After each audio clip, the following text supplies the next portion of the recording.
আসসালামু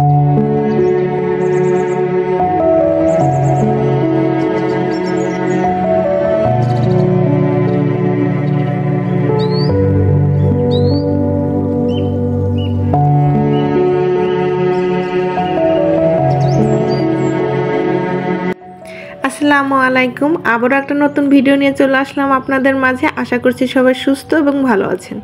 আর আজকের ভিডিওটা অনেক সকাল থেকেই শুরু করে দিলাম, কারণ যেহেতু আজকে কাজের খালা আসবে না আর আমাকেই সব কাজ করতে হবে, ভাবলাম সকাল সকাল তাহলে সব কাজ শুরু করে দেই আর আপুদের সাথেও একটু কাজগুলো শেয়ার করি। আমি আজকে সারাদিন কি কি কাজ করলাম সেগুলোই। যেহেতু আমার ছোট ছোট দুইটা বাচ্চা আছে, ওদেরকে নিয়ে আসলে সংসারের সব কাজ করাটা কিন্তু অনেক টাফ। তার মধ্যে আসলে আমাকে করতেই হবে, কারণ না করলে উপায় নেই। কারণ আমাকে এখন যে খালাটা কাজ করে দেয়, সেই খালা তেমন একটা গ্যাপ দেয় না কাজে, প্রায় প্রতিদিনই আসে। খুব ইমার্জেন্সি না হলে সে আসলে না আসা করে না। আর আমি না তেমন একটা আসলে নিচে বসে যে ফ্লোরটা ভালো করে মুছে দিব সেটা আসলে আমি পারি না। এই জন্য একটা সাথে মুড়া নিয়ে তার মধ্যে বসে আসলে করার চেষ্টা করতেছি। আপনারা দেখে প্লিজ হাসবেন না, কারণ আমি যেহেতু মুড়া ছাড়া বসতে পারি না, এই জন্য কোনোভাবে আমি করতে পারতেছিলাম না। এই জন্য মুড়াটা সাথে করে নিয়েই ফ্লোরটা ভালো করে মুছে দিলাম। আর আসলে কি, ফ্লোরটা না মুছলে আমার উপায় নেই, যেহেতু ছেলের মেয়ে সবসময় আসলে নিচেই খেলা করে। এই জন্য দেখা যায় কি, না হলে ওদের শরীরে প্রচণ্ড ময়লা লেগে যাবে। আর এই জন্য আমার প্রতিদিনই আসলে মুছে দিতে হয়। আসলে প্রতিদিন খালা মুছে দেয়। আজকে আমি আসলে মুছার চেষ্টা করতেছি, যদিও খালার মতো ভালো করে পারতেছিলাম না। তারপরে মোটামুটি তো রুমটা ভালো করে ক্লিন করে নিয়ে চলে আসলাম রান্নাঘরটা একটু ক্লিন করতে। আর আপাতত রান্নাঘরটা তেমন একটা ময়লা নেই, কারণ সকালে উঠে আমি থালা বাটি সব পরিষ্কার করে ধুয়ে রেখে দিছি। এখন জাস্ট টুকটাক ময়লাগুলো ক্লিন করে নিলে আমার রান্নাঘরের কাজ মোটামুটি শেষ। তারপর আসলে সকালে নাস্তা বানিয়ে নিব, তাহলে মোটামুটি কাজগুলো শেষ হয়ে যাবে।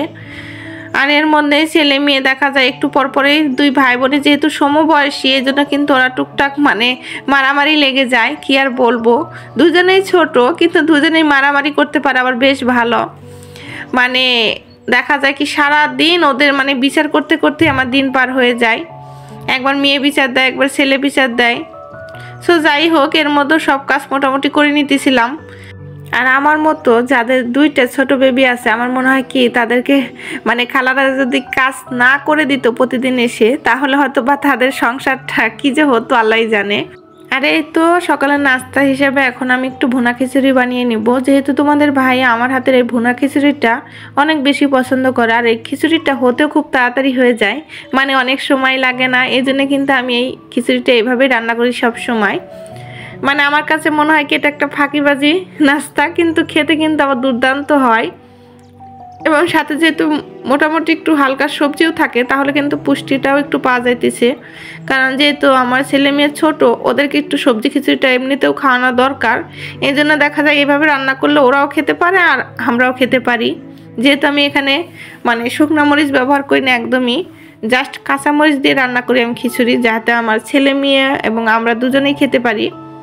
তাহলে দেখা যায় ছেলে মেয়ের জন্য আলাদা করে রান্নার কোনো ঝামেলা থাকে না সকালে। এই জন্য দেখা যায় সকালে বেশিরভাগই আমি এই ভুনা খিচুড়িটাই রান্না করে ফেলি। আর তোমাদের ভাইয়া সবসময় বলে আমার হাতের এই খিচুড়িটা নাকি খেতে অনেক ভালো লাগে। আমার আত্মীয় স্বজন যারাই আমার হাতের এই খিচুড়িটা খেয়েছে, তারাও বলছে যে এই খিচুড়িটা খেতে অনেক ভালো হয়। আর আমার নিজের কাছেও ভালো লাগে। আর সাথে একটু খাসির মাংস ছিল ফ্রিজে, সেটা একটু গরম করে নিব। যেহেতু দুজন মানুষই, তো যতটুকু মাংস আছে দুজনের জন্য এনাফ। আসলে দেখা যায় এতটুকু মাংস আমাদের লাগবেই না, এখানে আসলে থেকেই যাবে। কারণ আমরা আসলে তেমন একটা মাংস যে খাওয়া সেটা কিন্তু খাই না, খুব কম হলেই হয়ে যায়। আর খিচুড়ির সাথে তো আরও কম লাগে। তো মাংসটা ওখানে একটু গরম করে নিতেছি ভালো করে।